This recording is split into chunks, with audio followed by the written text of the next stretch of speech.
அண்ணாவையும் பெரியாரையும் மேடையில் விமர்சனம் பண்ணீங்கல்ல, காணொலி வெளியிட்டீங்கல்ல. அப்ப அண்ணா கொடி பொறித்த அண்ணா திமுக கட்சியோட கூட்டணி வைக்கிறீங்க? ரோசம் இருக்கா?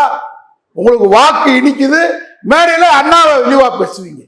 தாய்மொழி தமிழுக்கு இன்னைக்கு என்ன நிதி ஒதுக்கி இருக்காரு மோடி?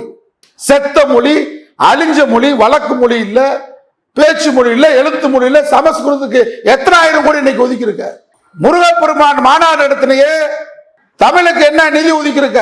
தமிழ் கடவுள் முருகனுக்கு மாநாடு நடத்தி மக்களை இழிச்சா பேலாக பாக்குறியா? ராமனகிரி நடத்தி அங்க கேடப்பேடா இருக்கலாம், விநாயகனை தூக்கி கலவரத்தில் இழுத்திருக்கலாம், காளியை தூக்கி மராட்டியத்தில் இழுத்திருக்கலாம், ஐயப்பனை தூக்கி இழுக்கலாம்.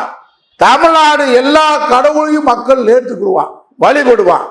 ஆனால் கடவுள் வழிபாட்டு விட்டு அவன் திராவிட இயக்க கருத்தில் நிற்பான். ஏன்னா பெண்களை பாதுகாக்கக்கூடிய இயக்கம்